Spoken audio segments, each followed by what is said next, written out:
Great.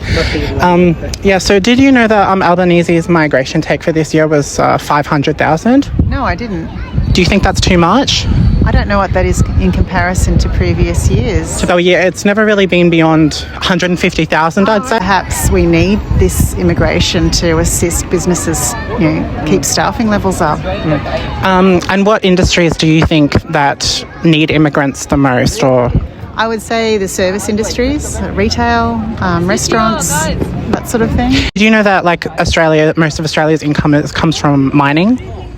That wouldn't surprise me. Interesting. I think Gina Rinehart's probably our richest person in Australia, so it explains it. But only around 60% of them are all Aussie people. So do you think multiculturalism kind of breeds this competition between people?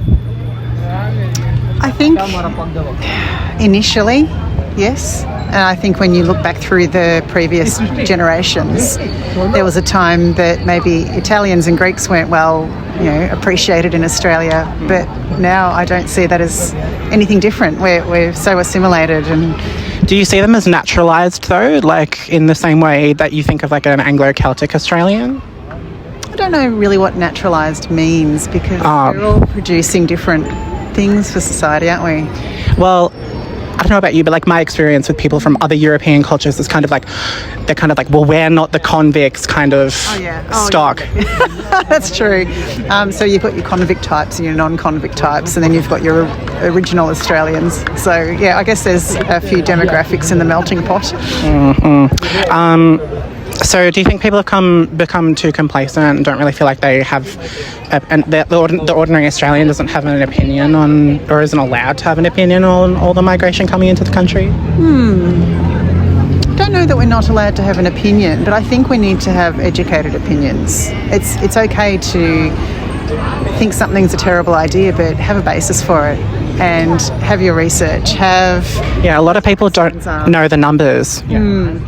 And knowing the numbers and knowing where that demographic will be. We have rural and regional towns that are suffering. Perhaps it's important we have a lot of immigration to, Do you have a preference for immigrants, or do you not mind where they come from? No, not at all.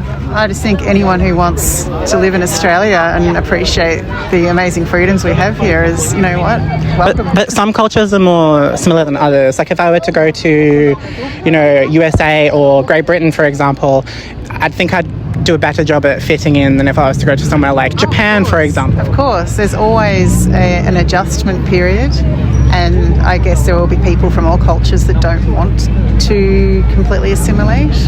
So what do you think of countries like Japan and I think South Korea is 99% Korean? Do you think that needs to change for their countries, or do you think that we should just let them be?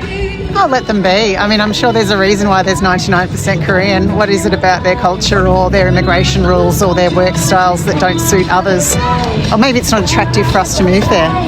Yeah, which is interesting, because for me, Australia, what does it have to offer on its own? Because if every single Western country has different multiculturalism, it's... Remember too, early Europeans were tricked into coming to Australia.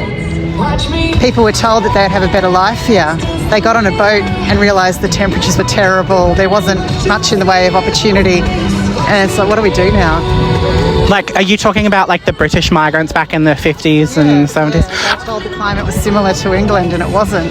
Yeah, but I think we have a better climate than England. Yeah. But then, of course, you've got to think post-war, there were people standing on docks in Italy being told, if you get onto that ship, that's the US, that ship's Australia.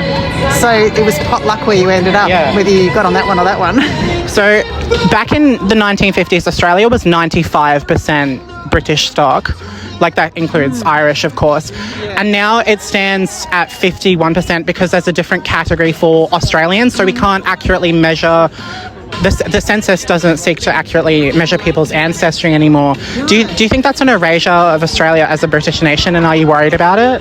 No, not at all. I think we get a little bit hung up on who we should be instead of what we could be. You remember when I was in when I was in primary school, Vietnamese people were very few and far between, and they'd get teased. Generation before that, it was the Greeks and Italians. Now, there's different cultures getting a hard deal because they're new to Australia. But once that generation sets themselves up, their children are just as Aussie as anyone else who was born here. So, like for me, like. People can still grow up with, like Italians, for example, they still grow up with the cooking of their parents, and they still go to Italian school and school on a Saturday to their disgust. Yeah, so there's still that element of there, even though, the location is the same, the people are still different and hold different values. Grandparents, I guess, their generations, they grasp onto. They don't want to leave the mother country, really. And I guess it depends on why they came here. What were they escaping or running from? What were their opportunities where they were? Maybe they were sad to leave and they just hope that their kids will go back one day. Yeah, like, don't get me wrong, like, I love Australia for, like, what it is, and, like, the fact that we, speak English and the Anglo-Celtic, I don't think saying it's a British country is not inclusive towards anyone else, but I think that there doesn't have to be, we don't have to lose something to gain something. Oh, true. Yeah. You can still be proud of your original ancestry and some of the great things the Brits have brought to Australia.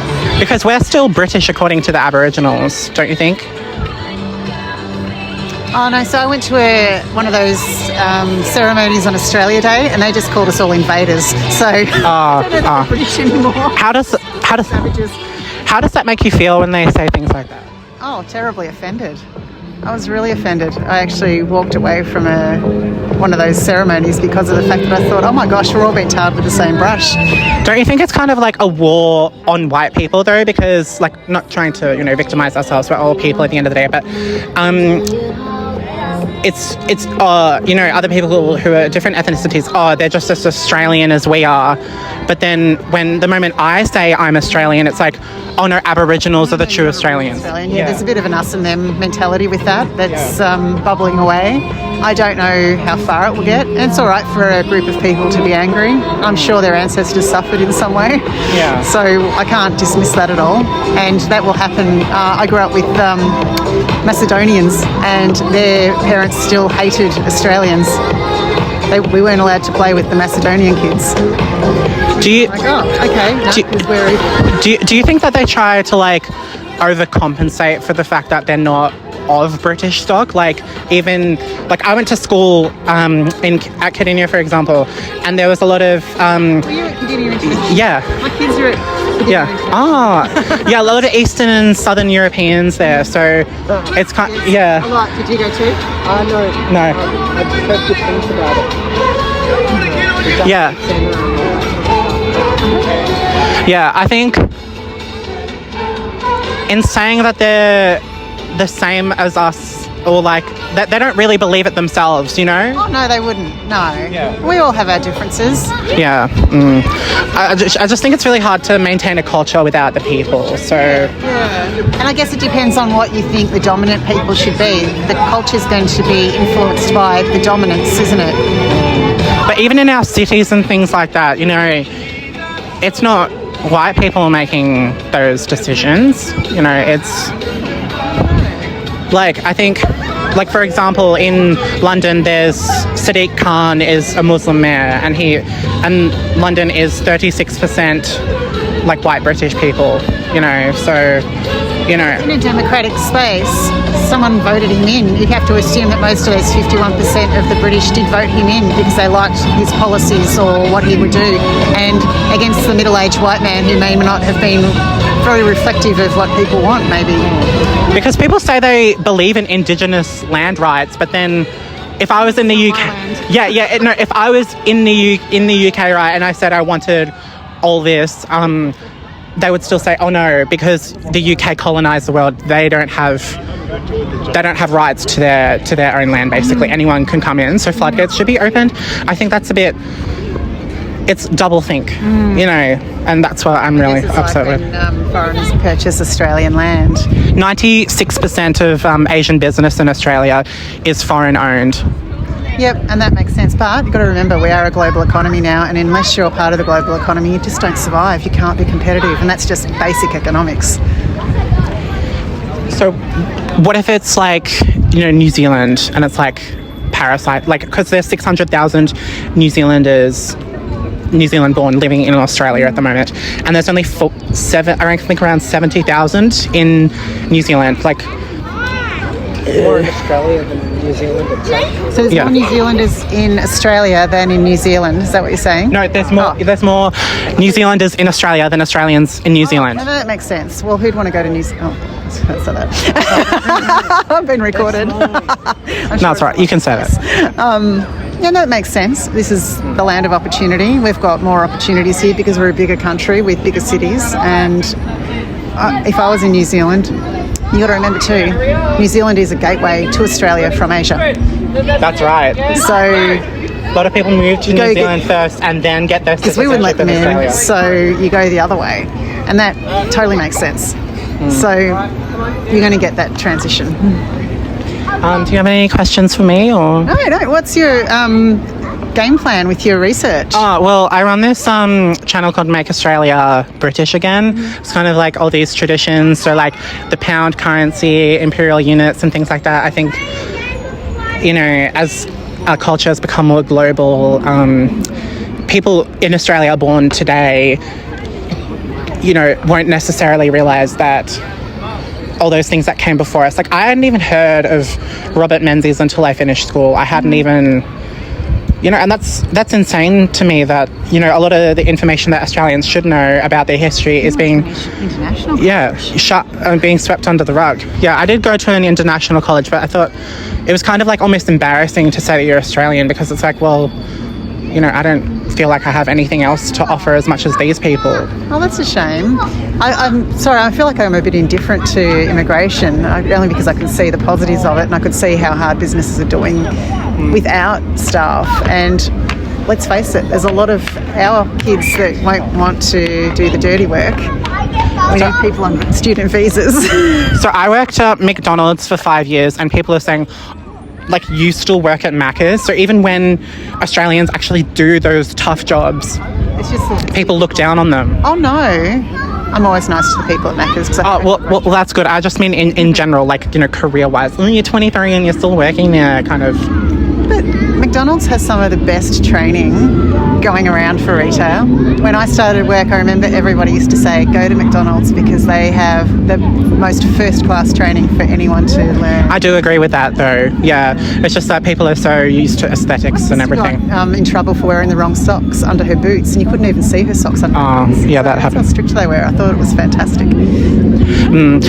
So what about, like, American influence on Australian culture? How do you feel about that? Only language bothers me. Every time the kids say something American, I think, I'll stop. It's a biscuit.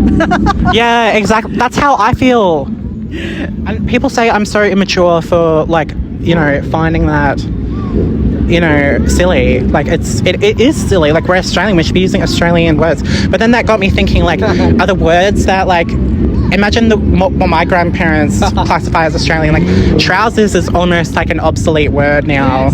Yes, it is, isn't it? If you say trousers, people look at you funny. Yeah. But look, I think we've got to think about the amount of influence on television and movies.